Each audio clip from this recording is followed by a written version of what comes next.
that's good stuff. Thank you very much. Last week was astrophysics.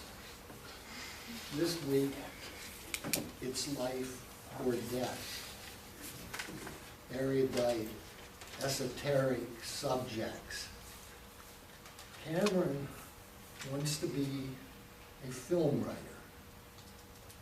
And I can see the Star Trek crew lining up for you right now. You possess a wonderful way of delivering very technical information, making it fun and easy to understand.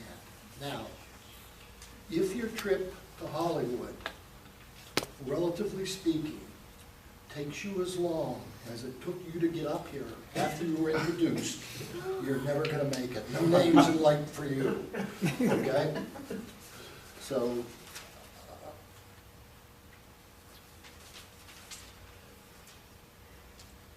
you did, I'll just pick up my other thought on that, is that you, your whole introduction was far and away the weakest part of what you brought to the table. You came up very lackadaisical. You came out here, you always are poised and comfortable. You have a real nice way about it yourself. But I could hardly hear you. And occasionally, not very often, so I don't want to make a big deal for this, occasionally as you were thinking, you'd be studying the rug. Watch your video and just see how you feel about that. You have a beautiful way with words. You will be a playwright, no question about it. Just this confetti of wonderful phrases strung together. There were so many and so fast, I can't call any out.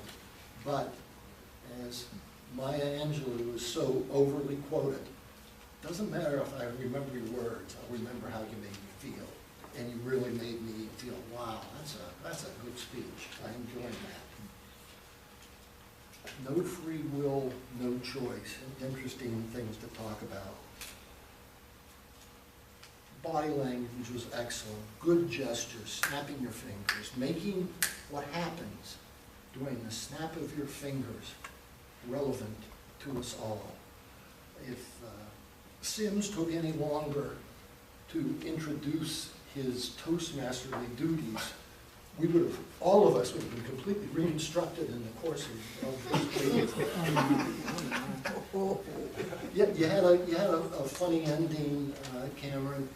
You talked about putting the kibosh on your speech. It wasn't a strong finish.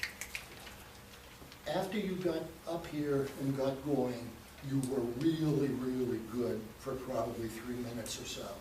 Then you started having to do the backward dance to check your notes. And the first time, it took a long time. After that, it was, you went back and you did it easily.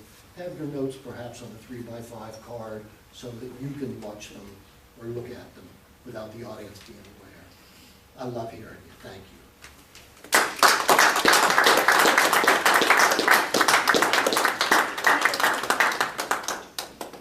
She's coming. She's coming. She's coming. She's coming. I apologize.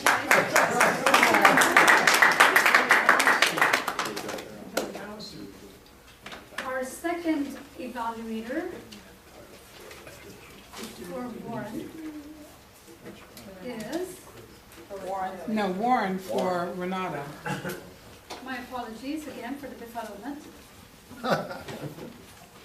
Thank you, Warren.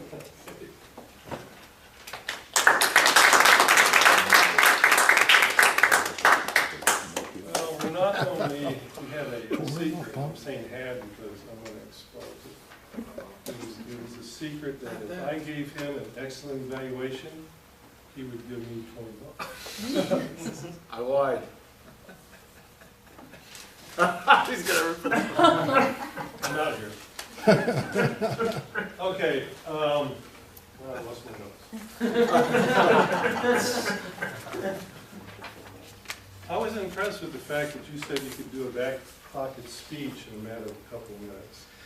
Personally, I thought it was going to be boring because I know I take forever to make a really good speech.